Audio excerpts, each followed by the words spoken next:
오늘 특별기도회 현대의 셋째 날 참여하고 있는 여러분 모두에게 하나님의 한량없는 은혜, 놀라운 축복의 은혜가 넘치기를 주님의 이름으로 축원합니다. 이 자리에 오신 여러분들 하나님이 기억하고 또 여러분의 간절한 기도의 모든 소원이 하나님 앞에 상달이 되어지고 축복 은혜로 반드시 응답되는 여러분 될 줄 믿습니다. 우리가 세상을 살아가는 데 있어서 크고 작은 일들이 많이 있습니다. 내가 뭔가 선한 일을 하고 난 이후에도 때로 사람들에게 인정을 받지 못하거나 버려짐을 당하는 때가 있죠. 우리는 이것을 사자성어로 토사구팽이라는 말을 사용하죠. 개가 사냥을 위해서 열심히 일을 해서 토끼도 잡고 그 주인에게 여러 가지 이로운 일을 해 주었지만은 나중에 쓸모없다. 그래서 그 개를 삶아 먹는다. 이러한 뜻으로 토사구팽이라는 말을 사용하게 되죠. 사실 오늘 본문에도 일찍이 이런 토사구팽과 같은 현상이 있었구나 하는 것을 발견하게 됩니다. 여러분, 오늘 본문의 내용은 무엇인가요? 이제 모세가 왕궁 교육을 받아요. 몇 년? 40년 동안 교육을 받습니다. 제가 우리나라에도 그러했겠지만은 외국에 다니면서 로얄 아카데미의 기능 이런 것들을 사실 많이 보게 됐어요. 사실 성경에도 보면 다니엘이 바빌론에 끌려갔을 때에 왕궁 교육을 받고 있다. 이 말씀을 우리가 읽을 수 있잖아요.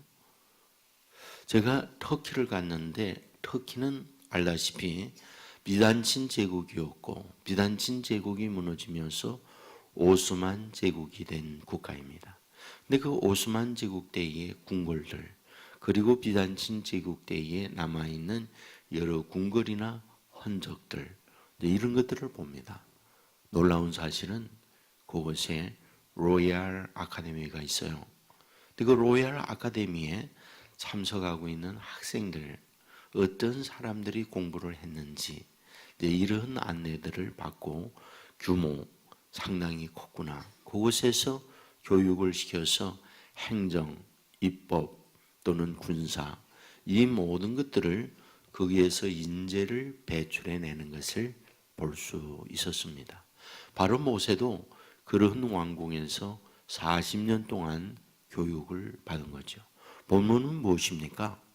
그런 교육을 이후에 현장 교육을 위해서 나오고 있다. 이것을 우리에게 말씀해 주고 있는 거죠. 그런데 그 현장 교육에서 발견한 게 뭔가요? 자기의 동족이 고된 노동만이 아니라 매질당함만이 아니라 동물, 짐승 취급을 받는 그 아픈 현장을 보게 되는 거죠. 특별히 본문 11절에 이렇게 기록합니다. 모세가 장성한 후에 한 번은 자기 형제들에게 나가서 그들이 고되게 노동하는 것을 보더니 어떤 애굽 사람이 한 히브리 사람 곧 자기 형제를 치는 것을 보는지라. 매질하고 사람에게 있을 수 없는 구타와 짐승 취급을 받고 있다. 이런 얘기죠. 자, 이러한 현실을 목도했던 모세는 소위 피가 거꾸로 들어오는 이러한 분노를 느끼게 되죠. 그래서 12절에 보면 좌우를 살펴 사람이 없음을 보고 그 애굽 사람을 쳐 죽여 모래 속에 감추니라. 좌우를 살펴보니 사람이 없기 때문에 그 애굽 사람을 쳐 죽여서 모래 속에 감추었다. 모래 속에 암매장했다. 이런 말이 되는 거죠. 사실은 여기서 말하는 사람이 없다는 말은 애굽 사람이 없다. 그 주에는 이스라엘 사람뿐이라 이런 말이 되는 거죠. 근데 그 다음 날이었죠. 본문 13절에 보면 이튿날 다시 나가니 두 히브리 사람이 서로 싸우는지라. 그 잘못한 사람에게 이르되 네가 어찌하여 동족을 치느냐 하매 이렇게 얘기했어요. 사실 처절하게 억압받고 매질당하고 동물 취급을 받고 있는 상황에서는 상부상조해야죠. 힘들고 어려운 사람들을 위해서 돕는 그런 일들을 해야죠. 그런데 서로 치고받고 싸움을 하고 있는 거죠. 제가 독일 뮌헨의 다하우라고 하는 곳을 방문한 적이 있어요. 그곳은 히틀러가 소위 나치 정권을 일때에 유태인들을 수용하는, 잡아다가 집어넣는 최초의 수용소라고 하는 것을 그곳에 가서 알았어요. 그곳에 굉장히 많은 유태인들이 끌려와서 아픔을 겪고 어려움을 겪습니다. 그런데 그 유태인들 중에서 독일 앞잡이들이 또 있어요. 나치의 앞잡이들. 일제의 식민지의 고통을 겪을 때 우리 조선이 바로 일본의 앞잡이들이 있는 것처럼 그들도 똑같았어요. 그래서 유대인들의 여러 속속 아픔과 비밀 이런 것들을 다 나치 정부에다 고해바치고 끌려다니고 고문당하고 어려움을 겪고 그런 현장의 이야기를 듣게 됐어요. 여러분 지금 고통을 겪고 어려움을 겪고 있을 때 여기에 이스라엘 사람들 중에도 소위 친애굽 사람들이 있어요. 그래서 자기 동족의 비밀 이런 것들을 이야기하는 사람들. 인간이라고 하는 것은 어디에나 어쩔 수가 없어요. 자, 그런데 여기서 서로 치고받고 그러니까 속상하잖아요. 그래서 만류를 한 거죠. 이러면 안 된다. 이 힘들고 어려운 노예 생활에서 그래도 도우며 살아가야지 서로 치고받고 이런 일이 있으면 되겠느냐라고 했더니 14절에 이렇게 말하죠. 그가 이르되 누가 너를 우리를 다스리는 자와 재판관으로 삼았느냐? 내가 애굽 사람을 죽인 것처럼 나도 죽이려느냐? 모세가 두려워하여 이르되 일이 탈로 되었도다. 이렇게 얘기해요. 그러니까 여기서 이야기하고 있는 것이 내가 애굽 사람을 죽이듯이 오늘 나를 죽이느냐 이렇게 얘기했는데 탈로가 되었다 이 말의 의미가 뭡니까? 공개했다. 소위 인터넷에다가 퍼뜨렸다. 이런 말과도 같은 거잖아요. 우리는 여기서 뭘 발견하겠습니까? 소위 적반하장이죠. 선한 일을 했는데 오히려 다투고 싸우고 있는 그들이 모세에게 이러한 어려움으로 달려들고 있는 거죠. 소위 자기 동족을 위해서 일했는데 뭐하다? 동족에게 배신당하고 있는 아픔을 모세가 겪고 있는 거죠. 여러분 우리는 이런 상황이 있을 때 굉장히 아프잖아요. 내가 뭔가 열심히 일했는데 온 결과라고 하는 것은 오히려 아픔이요, 오히려 배신이요, 오히려 억울함을 만나고 있다고 하면 이게 얼마나 힘든 일인가요? 본문 15절에 이렇게 말하죠. 바로가 이 일을 듣고 모세를 죽이고자 하여 찾는지라 모세가 바로의 낯을 피하여 미디안 땅에 머물며 하루는 우물 곁에 앉아더라. 이렇게 말씀을 하고 있죠. 여러분, 저는 이 말씀을 보면서 굉장히 많은 생각을 했어요. 그가 왕궁에서 미디안 광야까지 갈 때 어떤 마음으로 갔을까 하는 생각이었거든요. 이 미디안 광야라는 건 시나이 반도 이쪽에 있는 지역이에요. 그래서 거기에서 여기까지 오기까지는 하루에 올 수 있는 거리가 아니에요. 굉장히 먼 거리예요.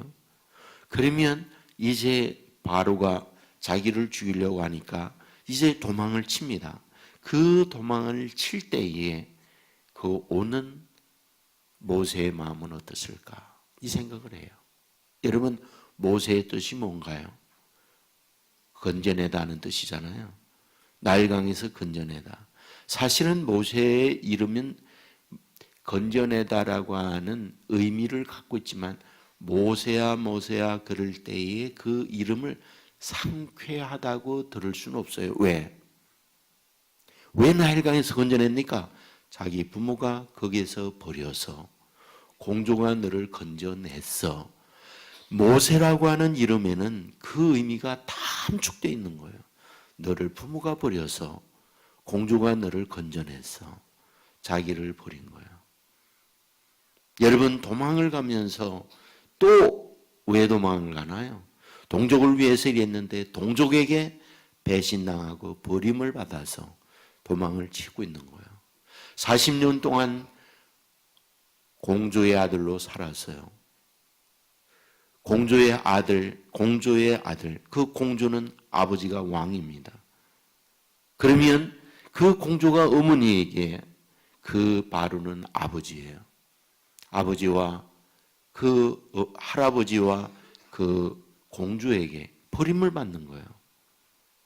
여기에서 우리에게 뭘 발견하게 됩니까? 그는 부모에게 버림받고 동족에게 버림받고 공주와 왕에게 버림을 받고 그는 도망을 치고 있는 거예요. 그 도망을 치고 있는 그 마음, 그는 어땠을까? 그 생각을 하는 거예요. 그는 어떻게 생각하면 그 마음의 분노, 그 마음의 슬픔, 자기 인생의 모든 누구에도 대접받지 못하는 나는 이런 초라한 존재구나, 쓸모없는 존재구나, 이런 마음을 가지고 올 수 있었겠구나, 이 생각이 드는 거예요. 자, 그런데 우리가 여기에서 상당히 중요한 의미, 중요한 부분을 발견하게 돼요. 무슨 말이냐 하면 그가 미디안 광야에 도착해요. 미디안 광야에 도착했을 때에 오늘 본문 15절 하반절에서 어떻게 말합니까? 우물 곁에 앉았더라, 이렇게 말합니다. 저는 이 말씀에 집중하고 싶어요. 왜? 사실은 미디안 광야까지 오는 동안 그에 일어나는 여러 가지 일들이 굉장히 많았잖아요. 그 가운데는 홍해가 갇혀 있어요. 그래서 그 갇혀 있는 홍해를 건너 이렇게 오면서 끝까지 쭉 와서 이렇게 이제 건너옵니다. 수에즈 운하라고 하는 건 이제 그 아프리카와 이쪽 아시아와 연결되어 있는 고리가 수에즈 운하거든요. 그때는 운하가 없었으니까 왔다 갔다 하는 거죠. 근데 거리로 이제 오는 거죠, 모세가. 그렇게 와서 오는 동안에 일어나는 일들 많이 있잖아요. 마실 물도 없어서 고통했다. 뜨거운 태양에 힘들었다. 그러면 거기까지 가는 동안에 너무 멀었다. 아니면은 때로 모래사장에서 주무시기도 했다. 뭐 이런 여러 가지가 있잖아요. 그 모든 것들이 다 생략되고 오로지 미디안 강역까지 오는데 딱 하나, 우물 곁에 앉았더라를 쓰고 있는 거예요. 이상하지 않나요? 저는 왜 그랬느냐는 거예요. 다른 거 다 생략하고 왜 이거를 집중해서 쓰고 있을까? 여기에 의미가 있구나. 여러분, 미디안은 광야예요. 광야는 말씀했지만 비 오지 않는 황량한 곳, 모래로 덮여 있으면 비 오지 않는 곳을 사막이라고 그러는데, 모래는 없고 돌이라든지 거친 들판 이런 것이 있을 때 그것을 광야라고 얘기해요. 살기 어려워요. 그곳에 우물 곁에란 무엇입니까? 생명이라는 말이에요. 생명의 곁에 있었구나. 여러분, 생명의 곁에 있는데 우물에 이렇게 곁에서, 우물 곁에서 이렇게 우물을 내려다보잖아요. 내려다보면 뭐 보일까요? 뭐가 보여요? 여러분, 놀라운 사실은 하늘이 보입니다. 이게 진리예요. 저는 늘 이렇게 시간 되면 걷잖아요. 그러면 부평구청에서 행정기관에 매 계절마다 프랭카드 하나씩 이렇게 갈아 바꿔요. 그렇게 갈아 바꿀 때 항상 시인들의 식구를 거기다 써놓아요. 그 식구를 저는 항상 유심히 봅니다. 근데 지난 여름에 써있던 식구가 소나기 뒤의 발자국에는 하늘을 품는다, 이런 식구가 있었어요. 소나기 뒤 발자국에는 하늘을 품는다. 그 발자국에 물이 고이잖아요. 그런데 그 보이는 하늘이 보이니까 그 발자국 안에 하늘을 품고 있다, 이런 뜻이거든요. 저는 굉장히 의미가 있구나, 시인들의 통찰이 다르구나, 저는 그 생각을 했거든요. 여러분 우물을 보잖아요. 우물 보면 하늘이 보이는 거예요. 여러분 이거는 상당한 저 의미가 있다고 보는 거거든요. 지금까지 40년 동안 모세는 어떻게 왕궁에서 왕실 교육을 받았어요. 왕실 교육은 뭡니까? 기본적으로 행정에, 기본적으로 군사에, 기본적으로 경제예요. 기본적으로 교육이에요. 통합적 교육을 그 안에서 받습니다. 그리고 현장에 나왔어요. 현장에 나와서 보이는 게 뭡니까? 고통과 아픔을 겪는 그들을 보고 있어요. 뭡니까? 전부 땅에 관한 부분만 갖고 살던 것이 지금까지 40년 동안 왕궁에서 모세의 인생이었어요. 근데 하나님이 어떻게 합니까? 자기 부모로부터 버림을 당해요. 동족으로부터 버림을 당해요. 왕궁으로부터 버림을 당해요. 그리고 힘들게 어디까지 왔어요? 미디안까지 왔어요. 근데 미디안에 와서 성경에 딱 기록은 우물 곁에 앉았다는 거예요. 미디안에 와서 그걸 딱 하나 기록해요. 우물 곁에서 물을 깃죠. 물을 마시죠. 위를 보면서 뭘 볼까요? 하늘을 보는 거죠. 아, 그렇구나. 이런 것들을 다 끊게 하더니 하나님은 그 미디안 광야에 이 모세를 품는 과정이요, 품는 자리였구나. 모든 것들을 다 끊게 만들더니 여기 와서 하나님이 그를 품게 만드는 그런 자리였구나. 그거를 발견하게 되는 거. 사랑하는 여러분, 우리가 세상을 살아가다 보면 다 의지하고 믿고 관계 속에서 살아가잖아요. 그런데 때로는 사람들에게 실망당하고, 때로는 수고롭게 일했지만은 그곳에 배신을 당하고, 의지했던 어떤 것들이 끊어져 내리고 내 인생이 이제는 이렇게 끝이 나는구나, 이런 아픔의 시간들을 보낼 때 있잖아요. 눈물 나는 때. 여러분 저는 믿어요. 그것은 어떻게 생각하면 아버지 품에 안기고자 하는 하나님의 의도가 그 안에 내포되어 있다. 저는 그렇게 봐요. 하나님이 품으려고 하는 거죠. 그런 여러 가지를 끊으면서 하나님께서 사랑하는 것을 하나님이 품으려고 해요. 여러분, 사람에 의해서 단절이 되어지고 하나님이 품으면 하나님은 전능한 분이에요. 하나님은 능력 있는 분이에요. 하나님은 지혜로운 분이에요. 사랑과 연결해서 사람에게 얻지 못하는 것을 하나님으로부터 얻게 만들고 권세의 능력을 덧입는 사람 되도록 만들어주는 거예요. 여러분, 모세는 그곳에서 왕궁의 모든 힘의 권력 이런 것들을 다 끊게 만들더니 거기에서 40년 동안 하나님과 교통하면서 하나님의 능력, 하나님의 권세를 덧입게 만드는 거예요. 그래야 어디를 가든지 홍해도 가르는 능력의 역사를 모세를 통해서 이루어지는 거고, 바로 앞에 섰을 때는 10가지 재앙을 통하여 그 권세 많은 바로로 손돌게 만드는 것이고, 이렇게 하는 거예요. 여러분 떠날 때에는 힘이 없어서 떠났어요. 도망쳤어요. 그런데 지금은 아무것도 없어요. 그런데 이제 갈 때는 하나님께서 같이 함으로 말미암아 그 힘이 있어서 바로를 죽이려고 했던, 모세를 죽이려고 했던 그 바로가 손을 드는 거예요. 하나님이 함께함으로 말미암아 하나님의 권세의 능력의 역사가 나타나게 한다는 것 믿으시기를 주의 이름으로 축원합니다. 제가 종종 이야기하지만은 제가 군 생활을 하면서 훈련을 마쳤어요. 훈련을 마치는 수료식 날은 면회를 오잖아요. 면회. 그래서 면회 온 사람 이름을 다 부릅니다. 근데 끝내 제 이름을 안 부르는 거예요. 면회 온 사람 없으니까. 그래서 여러분들 그런 마음, 심정 잘 모르죠. 어쨌든 너무 저는 정말 슬펐어요. 다 면회 나가서 이제 맛있는 거 다 먹고 기쁘게 가족들을 만나잖아요. 근데 고생 엄청 했는데 찾아온 사람 아무도 없는 거예요. 그때에 제가 그 내무실에서 정말 슬프죠. 힘들었는데, 위로받고 싶었는데, 근데 그때 순간 저에게 주님의 음성이 들려왔거든. 그 들려온 음성이 뭐냐면 이거였어요. 아들아, 내가 지금 부모님이나 누가 면회 와서 내 이름을 부르지 않는다고 너무 힘들지. 그런데 마지막 날 하나님께서 생명력을 가지고 이름을 하나하나 부를 때 만일 내 이름에 빠진다면 너는 어떻겠니? 이거는 아무것도 아니야. 괜찮아. 그리고 그때의 저에게 그 주님께서 주었던 그 음성, 지금도 저는 잊을 수가 없거든요. 여러분, 우리가 살아가면서 그런 것이 없는데 주님은 그때 나를 찾아온 거거든요. 우리가 세상에 이런 것들이 다 끊어지는 그때 어쩌면 주님께서 저와 여러분을 품게 하는 시간이라는 사실 믿으시기를 주님의 이름으로 축원합니다.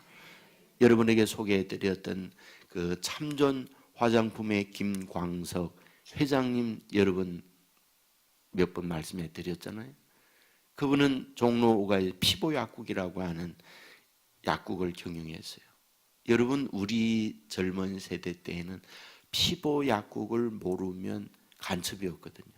왜냐하면 전국적으로 그 피부 약국에서 만들어내는, 제조하여 공급하는 그 피부약이 특효약이었어요. 굉장히 피부병으로 고통하는 분들이 그 피부약국에 약을 사서 바르면 낫거든요. 그 소위 돈을 가만히로 걸고 모았거든요. 그런데 경쟁자들이 고소를 했어요. 고소 내용이 뭐냐면 약사가 약을 제조했다. 제조회사에서 약을 만들어야지 약사가 약을 만드는 것은 불법이다. 그래가지고 경찰에서 구속하려고 하는 거예요. 그 도망자가 됐죠. 도망자가 돼서 6개월 동안을 도망 다녔어요. 이분이 불교 신자였기 때문에 돈을 벌면은 암자라든지 절을 굉장히 많이 지었어요. 그래서 불교의 큰 스님들하고 아주 친해요. 돈 많이 주니까. 그래서 결국은 어디까지 도망을 갔느냐? 양산 통도사까지 갔어요.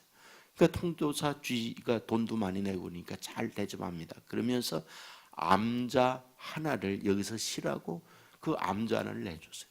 그 암자에 들어갔어요. 거기는 이제 불도 없고 옛날이니까 촛불 펴놓고 이렇게 등잔 펴놓고 있는데 그 컴컴한 그런 곳에 뭔가 이렇게 잡혀요. 근데 신문이에요.